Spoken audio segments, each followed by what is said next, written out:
छत्तीसगढ़ और तेलंगाना की सीमा पर स्थित कर्रेगुट्टा इलाके में हाल ही में हुए नक्सल ऑपरेशन को लेकर राजनीतिक आरोप प्रत्यारोप तेज हो गए हैं। इस ऑपरेशन को लेकर मुख्यमंत्री, गृह मंत्री और पुलिस विभाग के शीर्ष अधिकारियों के बयानों में विरोधाभास के चलते पूर्व मुख्यमंत्री भूपेश बघेल ने सरकार पर सवाल उठाए हैं और स्थिति को लेकर चिंता जाहिर की है। पूर्व सीएम भूपेश बघेल ने स्पष्ट किया कि मुख्यमंत्री साय और गृह मंत्री विजय शर्मा के बयानों में गहरा विरोधाभास है। मुख्यमंत्री ने कहा कि संकल्प अभियान के तहत 22 नक्सलियों को मार गिराया गया है। वहीं गृह मंत्री ने इस बात से इनकार किया और कहा कि कोई संकल्प अभियान नहीं चल रहा है और न ही 22 नक्सली मारे गए हैं। इस बीच पुलिस महानिदेशक ने दोनों नेताओं के बयानों को खंडित करते हुए अपनी अलग राय दी, जिससे स्थिति और उलझ गई है। बघेल ने यह भी बताया कि चर्चा थी कि नक्सली नेता हिड़मा पकड़ा गया है और उनके बड़े लीडर इस मुठभेड़ में मारे गए हैं, परंतु सरकार के आधिकारिक बयानों में इस विषय पर स्पष्टता नहीं है। पूर्व सीएम ने इस बात पर भी गंभीर सवाल उठाए हैं कि मृत नक्सलियों के शवों को कई दिनों तक क्यों रखा गया। उन्होंने कहा कि शव रखने की जगह तक पत्रकारों को जाने नहीं दिया गया था। 14 मई को सीआरपीएफ और पुलिस डीजी ने एक हथियार प्रदर्शनी लगाई, जिसमें बताया गया कि ब्लैक फॉरेस्ट अभियान के तहत 31 नक्सलियों को मारा गया है, परंतु इस प्रदर्शनी में रखे गए हथियारों में अधिकांश एयर गन थे, जिससे गंभीरता पर सवाल उठ रहे हैं। भूपेश बघेल ने सरकार की नक्सल मुक्त गांव घोषित करने की नीति पर भी आपत्ति जताई है।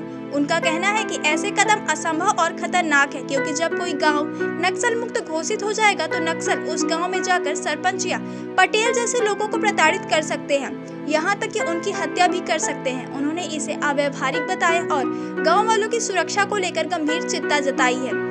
पूर्व मुख्यमंत्री ने आरोप लगाया कि सरकार और प्रशासन आदिवासी समुदाय के लोगों को फर्जी मामलों में फंसा रहे हैं। उन्होंने कई आदिवासी कार्यकर्ताओं और कर्मचारियों के नाम लिए जिन्हें नक्सल मामलों में गिरफ्तार किया गया है। इनमें कांग्रेस कार्यकर्ता शशि गोटा, बालक छात्रावास के रसोइया जोगीराम पुनेम, वन विभाग के पेट्रोलिंग गार्ड अशोक कोरसा सहित कई अन्य शामिल हैं। भूपेश बघेल ने बताया कि सरकार ने नक्सल उन्मूलन की एक डेडलाइन तय कर दी है, जिससे अधिकारियों पर दबाव बढ़ सकता है। इस दबाव के कारण बिना पुख्ता सबूत के कई लोगों को गिरफ्तार किया जा रहा है और जेलों में ठूस दिया जा रहा है। उन्होंने कहा कि एनआईए भी कई लोगों को गिरफ्तार कर रही है, लेकिन अभी तक कोई ठोस सबूत पेश नहीं कर पाई है। उनका आरोप है कि सरकार केवल मीडिया में अच्छा दिखने के लिए ऐसे कदम उठा रही है। पूर्व मुख्यमंत्री ने नक्सलियों के शांति वार्ता प्रस्ताव को लेकर कहा कि यह पूरी तरह सरकार और नक्सलियों के बीच का मामला है। जब कांग्रेस सत्ता में थी तब भी उन्होंने शर्त रखी थी कि नक्सली भारत के संविधान को स्वीकार करे और तभी बातचीत संभव है। भूपेश बघेल ने बताया कि कांकेर से लेकर बीजापुर तक सैकड़ों आदिवासियों को नक्सल मामलों में गिरफ्तार किया गया है। उन्हें थाने में रखा गया है, कई पुलिस लाइन में भी बिठाए गए हैं। पुलिस और प्रशासन इस बात की कोई जानकारी नहीं दे रहे हैं। एनआईए ने उन पर अलग अलग धाराओं में केस दर्ज कर रही है, जिससे आदिवासी डर के मारे अपने गांवों से पलायन करने को मजबूर हो गए हैं। यदि वे गांव लौटते हैं तो एनआईए उन्हें गिरफ्तार कर लेगी और जमानत भी नहीं देगी।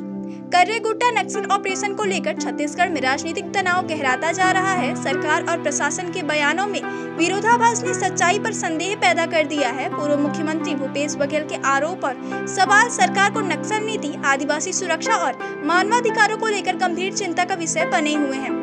वहीं आदिवासियों के बढ़ते पलायन और फर्जी मामलों की बढ़ती संख्या इस क्षेत्र में शांति और विकास के लिए बड़ी चुनौती साबित हो रही है। इस पूरे मामले में सरकार को पारदर्शिता लाने, प्रशासनिक एकरूपता स्थापित करने और आदिवासी की सुरक्षा के लिए ठोस कदम उठाने की जरूरत है, ताकि नक्सल प्रभावित क्षेत्रों में स्थायी शांति और समृद्धि लाई जा सके।